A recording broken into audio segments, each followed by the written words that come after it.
welcome back to Good Morning Interbike. Oh, I should almost say good afternoon, but it's still called Good Morning Interbike. Welcome back. Great to have you with us at interbike.com/live.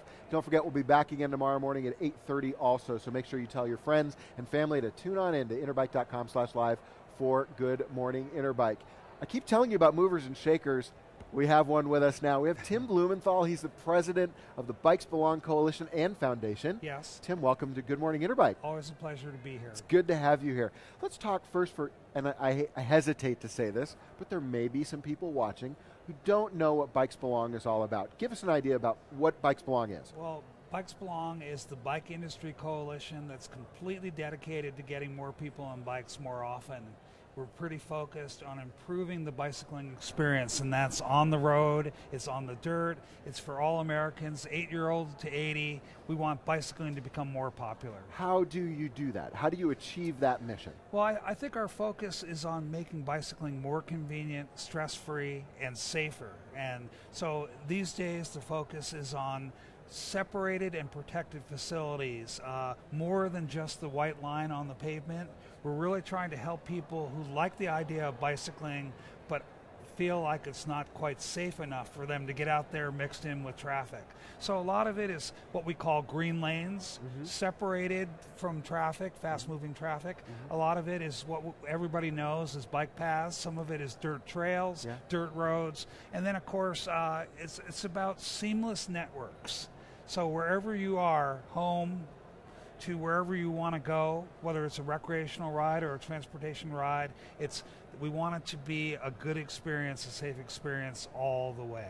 Is this something that you work on a community by community basis where you target communities, Yes. or is it almost a nationwide thing? Well, it's a nationwide thing, and the truth is that the federal government remains the #1 investor in bike facilities, bike infrastructure of all kinds. Yeah. You know, the federal government invested $790 million last year. It was about 2,600 projects all over the country. So we start there, but then we also do a lot on the local level, the state level, and the good news is that mayors and governors and Congress and the administration and the American people, I think, are recognizing that when people ride bikes, great things happen. You know, you take places like Louisville, Yeah. right, where the mayor got it. Yeah. And all of a sudden, boom, you've got a really bicycle-friendly community. Yes. You take even a mayor, Antonio Villaraigosa, Yes. in Los Angeles, who Yes. all of a sudden is a bicycle advocate. Yes. And as somebody who grew up in Southern California, Right. and it wasn't always very friendly for me as a cyclist on the road, it's really becoming that way, isn't it? Yeah, but back in the 1890s, Okay, I'm not that old. Oh, Come no, on. well, look, I am, all right? But a quarter of all trips in the 1890s in Los Angeles were made by bike. And Wow. yeah, and so Los Angeles, before the whole car thing and the freeway thing hit, was one of the best bike cities in the United States. So I applaud the mayor, and really, the mayor in LA is no different than any other mayor. All the mayors get it, okay? What they want to do is they want to improve the quality of life. They want to save money on parking. They don't want their people stuck in traffic all day long. So they're starting to get that for a very small amount of money, they can quickly improve their cities. So that's why bicycling is on the rise in cities. You talk about the green lanes, the greenways. Sure. What's a community that really stands out in your mind as one that's really made the right strides? Well, the first one that comes to mind is Portland, Oregon, which actually is a fairly big city, 600,000, 2 million metro area. About 6% of all the trips there are made by bike. They've invested about $50 million, which is less than the cost of a single mile of interstate. Wow. And they've built this wonderful network. Minneapolis is another one, and New York City too, because it's so complicated and crowded. They're on the exact right track, and I think you're going to see great things in New York City. It's funny. New York City is the one that, to me, because it comes up a lot. Yeah. And it feels counterintuitive, Yeah. right? You think about taxis honking and things like that. Yeah. But they really have gotten it, haven't they? Yeah, so they have First Avenue, Second Avenue, 8th Avenue, 9th Avenue in Manhattan, which is probably the most densely populated section of the United States, and they've built these separated and protected bikeways, and some of them are 6 or 7 miles long. They're really on the right track. Their mayor, Bloomberg, is behind it. Their director of transportation, Jeanette Sadiq-Khan, is behind it.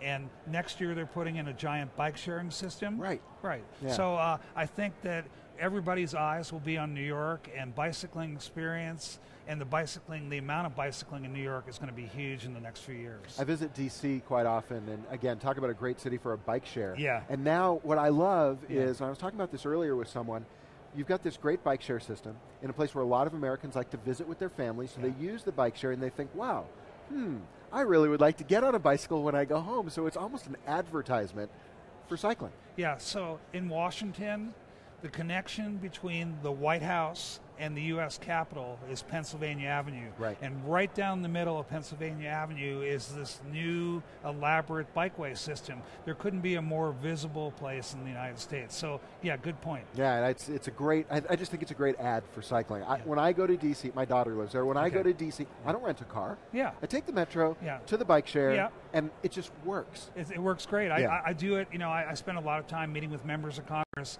wearing a suit, and the tie, and I just put my credit card in. It costs like $6, and I ride to the meetings, and it's faster and cheaper, and I'm in a better mood, and I'm energized, and all the good things happen. Absolutely. Speaking of Congress, yes, how are we doing in Congress? Okay, funny that you ask. No, this has been a really challenging year because a new 2-year transportation bill was approved in July, and it actually goes into effect here on October 1st.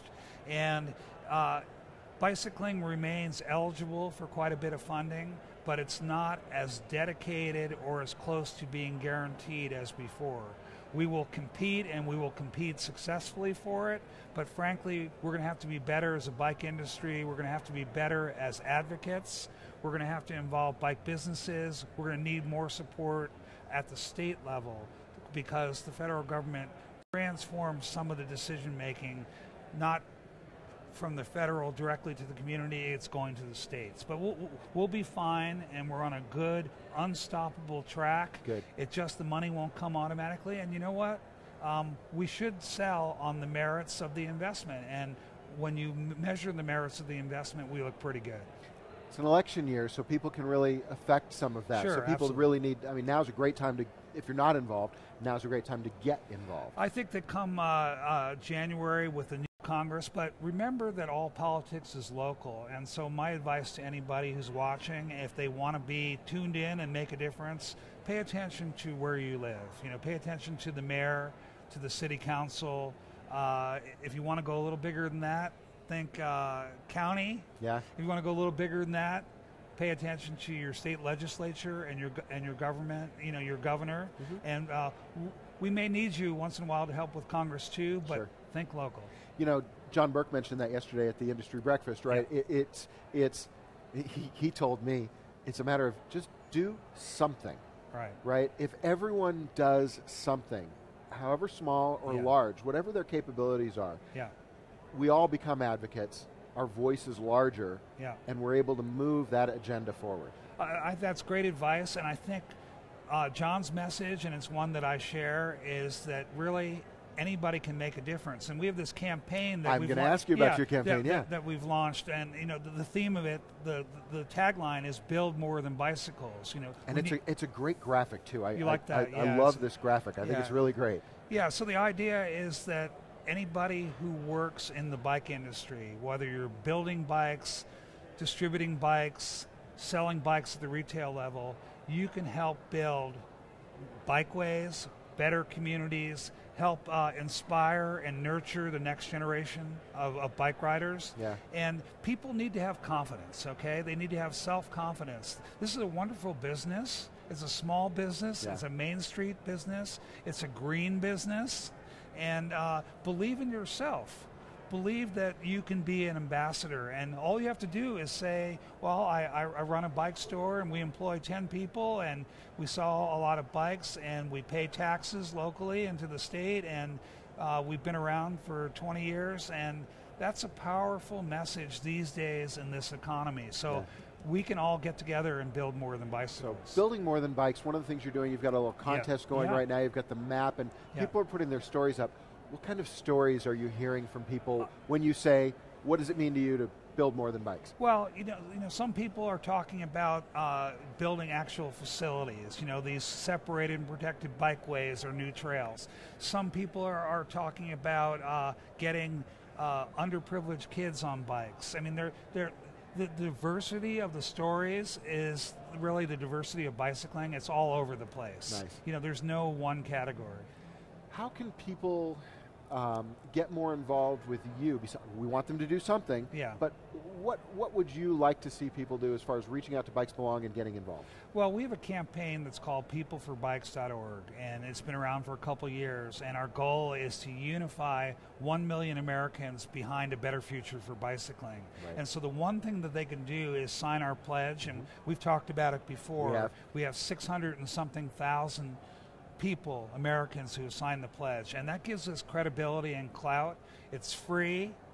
When you sign the pledge, you give us your email address, and every once in a while we may write you and say, hey, we've got this huge issue with Congress. Could you do bicycling a favor and yourself and your community a favor by sending a short note, and we help compose it. Right. And it takes 30 seconds and people click, and it really helps the future. So number one would be to sign the People for Bikes pledge and pay attention to People for Bikes. Sure. Second would be to just be more aware of what's going on locally. Local is good. So it starts local, but it has a national reach. Very, Definitely. very important. And People for Bikes, if you haven't seen it, I'm sure you have, or maybe you haven't recognized, it's that great sort of smile logo. Yeah. It's a wonderful logo, and you really see it everywhere. Yeah. I don't know many cyclists, if any, who haven't signed the pledge, but getting your friends and family to do the same is also important, because even if they're not cyclists themselves, right, they want to make sure that you have better access and safety in your community as well. And so getting your friends and family to sign as well. Yeah, and so John Burke has made this point very eloquently, that if we want to be a credible and powerful political force on the national scene, we need 3 or 4 million people. Our original goal was 1 million, and we're going to get there probably sometime in the next 6 to 8, 10 months, but we need 3 or 4 million people. And given the number of Americans who love bicycling and care about it, and who have family or friends who are supportive, we should have no problem. Exactly. But thank you. We need that help. Where can people just sign the pledge? Yeah, go to peopleforbikes.org. It's very clear. It's an appealing website. It's bright. It's got a lot of inspirational stories. It's got some videos. It's not too technical. It's not heavy. It's pretty simple. Excellent. And the Bikes Belong website? Bikesbelong.org. That really is important. If you're in any way involved in the bike industry, go to bikesbelong.org. Our goal is to get everybody who's in the business engaged, and we'll tell you how to do it on the site. Excellent. Tim, thank you for everything that you do for bicycling and for cyclists throughout the country. It's good work, and it's important work, and we appreciate you doing it, and thanks for coming on Good Morning Interbike. My pleasure. Last thing I would say is it's not hazardous duty. You know, it's really a privilege to be involved with bicycling, and thank you. That's good to hear. Thank you very much. Good to see you as always. Excellent. Thanks for joining us on Good Morning Interbike. We'll be back in just a couple of minutes with professional cyclist Tom Danielson, so stick around.